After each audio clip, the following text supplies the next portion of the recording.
पंजाब और Haryana high court से एक बड़ी खबर है और ये खबर हरियाणा विधानसभा चुनाव 2024 से जुड़ी हुई, जिस चुनाव में कांग्रेस की एक तरफा जीत सभी राजनीतिक पंडित बता रहे थे। भाजपा की करारी हार बताई जा रही थी। मोदी की रैलियों में 5,000 10,000 लोगों का आना भी मुश्किल हो रहा था।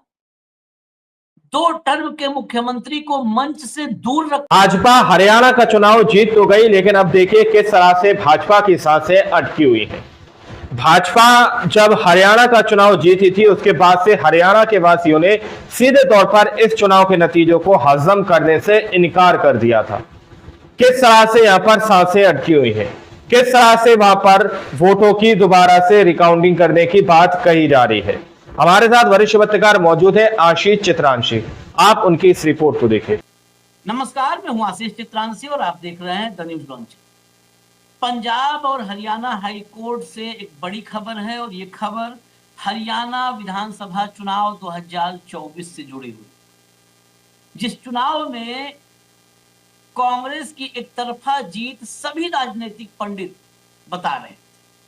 भाजपा की करारी हार बताई जा रही थी। मोदी की रैलियों में 5,000 10,000 लोगों का आना भी मुश्किल हो रहा था। 2 टर्म के मुख्यमंत्री को मंच से दूर रखा जा रहा था कि जनता की नाराजगी इतनी है, भड़क न जाए मुख्यमंत्री को देख के। मुख्यमंत्री मतलब खट्टर, जो 2 टर्म के मुख्यमंत्री थे उनको हटा करके नायब सिंह सैनी को बनाए। लेकिन जब चुनावी नतीजे आए तो बिल्कुल चौंकाने वाले नतीजे। आज तक कांग्रेस हजम करे न करे, हरियाणा के लोग हजम नहीं कर पा रहे। और हरियाणा के लोग हजम नहीं कर पा रहे, इस बात को पूरी जिम्मेदारी से इसलिए कह रहा हूं क्योंकि उस चुनाव में मैं हरियाणा में करीब 20 दिन तक था और चुनाव के नतीजे आने के बाद हरियाणा की खातों से लोग हमसे मिलने आए कि आप तो इतने दिन थे, आखिर ऐसा कैसे नतीजा आ गया, आपने कुछ अलग देखा था क्या? तो इतने चौंकाने वाले नतीजे थे। उन्हीं नतीजों में एक नतीजा था उचाना विधानसभा, बहुत हॉट सीट थी। यहां पर चौधरी वीरेंद्र सिंह के पुत्र ब्रजेंद्र सिंह, जो आईएएस थे और उन्होंने नौकरी छोड़ करके राजनीति ज्वाइन की, हिसार से सांसद थे, इस सीट से विधानसभा का चुनाव लड़। इसी सीट से दुष्यंत चौटाला, जो डिप्टी सीएम थे भाजपा के साथ, वो चुनाव मैदान में थे। लेकिन गठबंधन टूट गया था और भाजपा ने यहां से देवेंद्र अत्री को मैदान में उतारा। इस सीट पर चुनाव के नतीजे आए तो सब चौंक। जो जीत का मार्जिन था ना, वो बड़ा हैरान करने वाला था और जो इनवैलिड वोट्स थे उनसे इसका कनेक्शन बड़ा लोगों को अचंभित करता। सिर्फ 32 वोट से देवेंद्र अत्री ने ब्रजेंद्र सिंह को हरा दिया। सिर्फ 32, मात्र 32। और जो पोस्टल बैलेट थे उसमें 215 वोट इनवैलिड कर दिए गए। 215। मैं आपको बताऊंगा कि पोस्टल बैलेट कितने थे, उसमें उसका ट्रेंड क्या था। उसमें ब्रजेंद्र सिंह को बड़ा तगड़ा लीड मिल रहा था।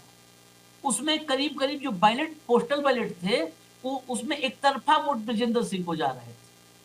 वहां 215 बैलेट वो इनवैलिड कर दिए। इस पर हाई कोर्ट गए, पंजाब और हरियाणा हाई कोर्ट पहुंचे ब्रजेंद्र से। पूरे निर्वाचन पर उनकी याचिका थी।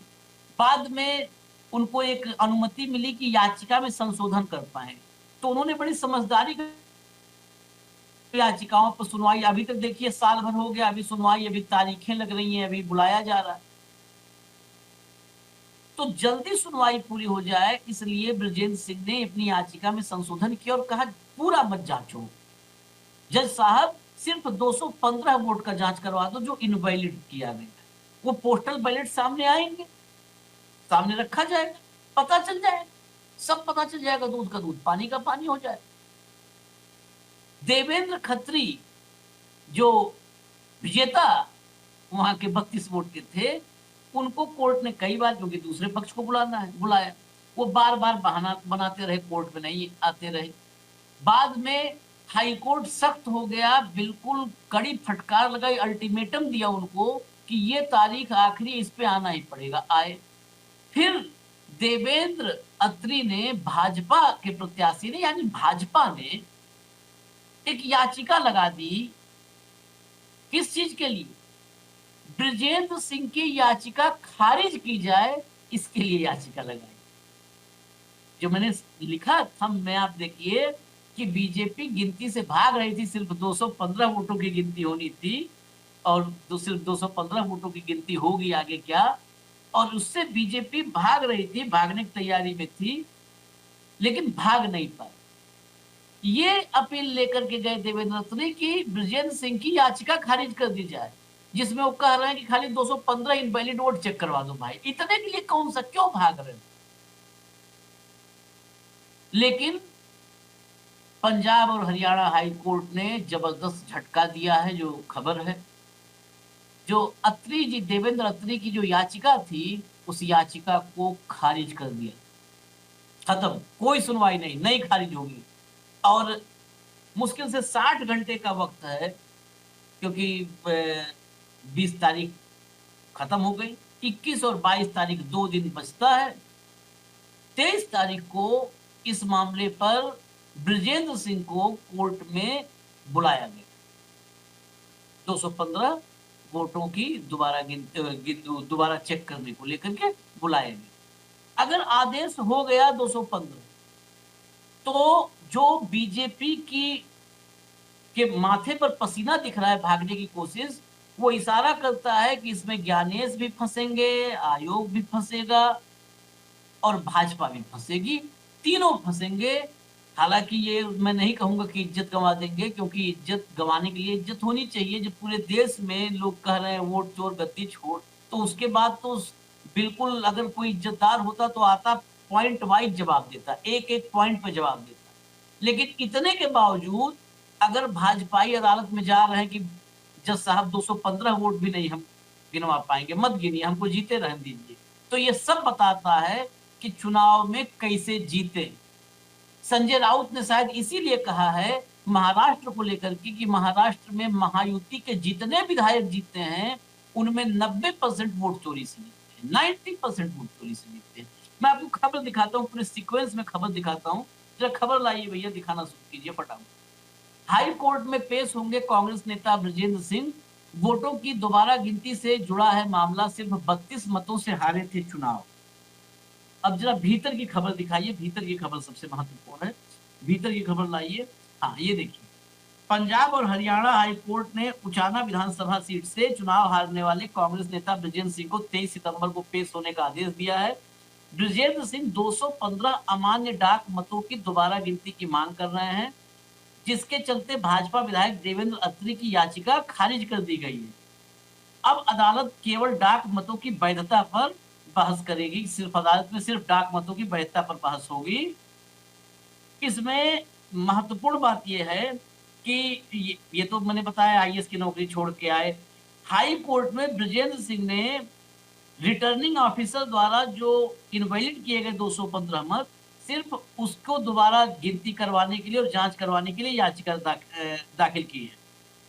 जो भाजपा के विधायक अत्री हैं, उन्होंने ब्रजेंद्र सिंह की याचिका खारिज करने के लिए हाई कोर्ट में एक याचिका डाली थी, जिसे हाई कोर्ट बृहस्पतिवार को अस्वीकार कर चुका है, यानी खारिज कर चुका है।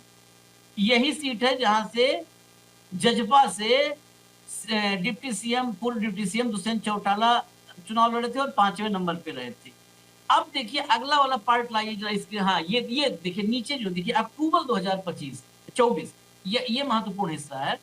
अक्टूबर 2024 में हुए विधानसभा चुनाव में कांग्रेस उम्मीदवार ब्रजेंद्र सिंह को सिर्फ 32 वोटों से हार मिली थी। कुल 1377, इसको अंडरलाइन कीजिए, आप लोग नोट कर लीजिए, 1377 डाक मतों में से 215 को रिटर्निंग ऑफिसर ने अमान्य घोषित कर दिया, जबकि शेष बचे 1158 डाक मतों में से 636 ब्रजेंद्र सिंह के पक्ष में पड़े थे। ये 636 मतलब एक तरफा है, मैं कैसे बताता हूँ आप, अभी पूरा जब आप गिनती देखेंगे तब समझ में आए। 1158 है। 1158 में 636 वोट ब्रिजेंद्र सिंह को अकेले मिली। ब्रिजेंद्र सिंह को 1158 में से 636 घटाइए तो 522 वोट बचते हैं। 522 वोटों में जो जीता हुआ प्रत्याशी देवेंद्र अत्री वो है, जो 32 हजार वोट पाए वो हैं, जो दुष्यंत चौटाला जो डिप्टी सीएम राज्य का चुनाव मैदान में गया था वो है, वो सब है 522 उसमें। यानी अत्री को अगर मैं मोटा मोटा आप मानिए एग्जैक्ट बाकी उनका नहीं है कि 522 में किसे कितना था, इसमें डिटेल नहीं रिपोर्ट में, लेकिन 400 के आसपास वोट मिला होगा। यानी 250 वोट से तो इतने पे जितना इनवैलिड के बाद बचा उसमें डिफरेंस क्रिएट कर दिया ब्रजेंद्र सिंह, और 215 को इनवैलिड किया गया। जीत हार का अंतर 32 है। जो पोस्टल बैलेट का ट्रेंड एक तरफा ब्रजेंद्र सिंह के पक्ष में है। 32 तो 100 वोट में कवर हो जाए और जीत जो है हार में बदल जाए, हार जीत में बदल जाए। तो ये अगली लाइए जरा आगे, इसमें अगर कुछ है वो भी दिखा दीजिए, अगर मीडिया रिपोर्ट का कोई हिस्सा हो आपके पास तो वो दिखा दीजिए, नहीं तो मैं आपको बताता हूँ। इसमें बेसिकली उचाना के परिणाम को लेकर के जब हाई कोर्ट गए ब्रजेंद्र सिंह, तो जुलाई में इसमें हाई कोर्ट ने उनको संशोधन करने के लिए अनुमति दे दी, और फिर इन्होंने संशोधन करके कहा कि सिर्फ 215 की गिनती कर दो। हाई कोर्ट ने यह भी माना, ये स्टेटमेंट आप समझिए कि हाई कोर्ट का अभी, हालांकि फैसलों से आजकल डर लगता है, लेकिन जो सुनवाई के दौरान रुख रहा है वो रुख बताता है कि हाई कोर्ट को संदेह कितना तगड़ा है। हाई कोर्ट ने माना कि याचिकाकर्ता ने अन्य सभी आधारों को छोड़ते हुए केवल मतगणना की मांग पर ध्यान केंद्रित किया है ताकि मामला शीघ्र निपट सके। कोर्ट ने इसे दुर्भावना नहीं माना और कहा कि यह प्रतिनिधित्व कानून और संविधान के विरुद्ध नहीं है। ब्रजेंद्र सिंह के वकील ने कहा कि याची अब सिर्फ 215 डाक मतों की अनुचित अस्वीकृति को लेकर संतुष्ट होना चाहता है और उसी आधार पर याचिका आगे बढ़ाना चाहता है। यहाँ पर देवेंद्र अत्री बीजेपी की तरफ से जो वकील आए, उन्होंने इस संशोधन का विरोध किया और कहा ट्रायल शुरू होने के बाद याचिका में संशोधन नहीं किया जा सकता। भाई 215 का सवाल है, किस बात का विरोध? इसमें तो आपको हंसी खुशी तैयार होना चाहिए। अब जरा मैं आपको बताऊं इस सीट पर कितना वोट किसको मिला था, तब आप इसको कैलकुलेट कीजिए। देवेंद्र अत्री इनको मिले 48,968 वोट, 48968, और ब्रजेंद्र सिंह को मिले 48,936 वोट, 48936, सिर्फ 32 वोट कम। तीसरे नंबर पर यहां पर वीरेंद्र थे, उनको मिले, तीसरे नंबर वाले को यहां मिले 31,456 वोट।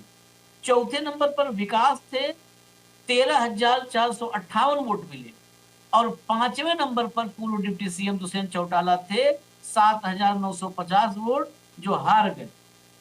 7,950 वोट पा करके हारे नहीं, जमानत नहीं बची, जमानत जब्त हो। तो अब इसी 32 वोट का हिसाब किताब होना है।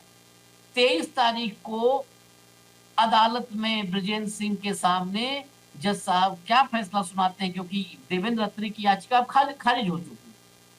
उसी पर चुनाव आयोग की भी नजर है, उसी पर भाजपा की भी नजर है, उसी पर ज्ञानेश कुमार की भी नजर, क्योंकि ब्रजेंद्र सिंह के पास खोने के लिए कुछ नहीं है, वो तो ऑलरेडी चुनाव है। और चिंता किसको होगी? अगर सामान्य हम लोग के पास जो सामान्य बुद्धि है उससे सोचें तो चिंता उसी को है ना जो कह रहा है 215 वोट भी नहीं गिरने देना चाहिए, साहब इनकी याचिका खारिज कर दी, साहब खारिज करिए, मत गिरने दीजिए। उसकी स्थिति आप कल्पना।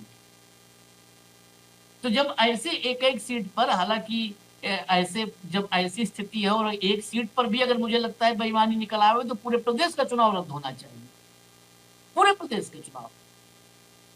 हम लोग अक्सर डिबेट में चर्चा करते हैं कि घर में गृहिणी वो पूरा भगोना नहीं पलटती है, पतीला पूरा नहीं पलटती है चावल पका है कि नहीं पका है देखने के लिए, उसमें से एक दाना निकाल के चेक हो जाता है। अगर एक सीट पे बेईमानी गड़बड़ झाला हुआ है, एक सीट पर रिटर्निंग ऑफिसर ने कुछ गड़बड़ी की है, आयोग की तरफ से गड़बड़ी की गई, आयोग के अफसरों की तरफ से गड़बड़ी की गई, तो फिर पर्याप्त है ये संदेह करने के लिए कि पूरे हरियाणा में बेईमानी हुई होगी और बेईमानी से जीत मिली होगी।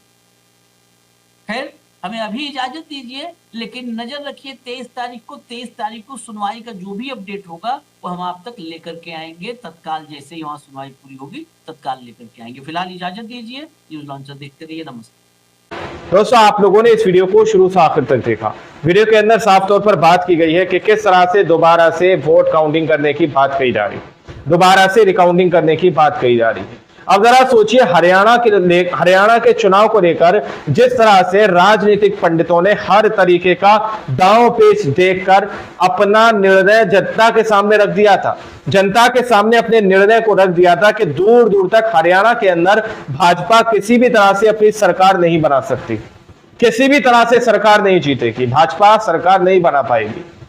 फिर भी बावजूद इसके भाजपा ने वहां पर चुनाव जीता। अब खेला जो है सामने निकल कर आया है। आशीष चित्रांशी ने आप लोगों को बताया कि किस तरह से देवेंद्र अत्री ने वहां पर जीत जो हासिल की है वो मात्र 32 वोटों का मार्जिन रहा दोस्तों, जिसमें 225 वोट जो है इनवैलिड बता दिए गए। अब उन इनवैलिड वोटों की काउंटिंग कराने के लिए जो है सीधे तौर पर वहां की कोर्ट पर, हरियाणा की कोर्ट पर जो है याचिका दी गई कि भाई हम 215 वोटों को काउंट कराना चाहते हैं। अब उस याचिका को खारिज कराने के लिए भाजपा के नेता देवेंद्र अत्री ने याचिका डाली कि इनकी याचिका को खारिज कर दो। तो भाजपा किस तरह से भागती हुई नजर आई है वो तस्वीरें किसी से छुप नहीं रही। अब आप लोगों ने इस रिपोर्ट को देखा सुना, आप लोग इस रिपोर्ट के बारे में क्या सोचते हैं, क्या समझते हैं, अपनी राय को कमेंट सेक्शन में जरूर दीजिएगा। सच्ची पक्की खबरें देखने के लिए चैनल को सब्सक्राइब कीजिए।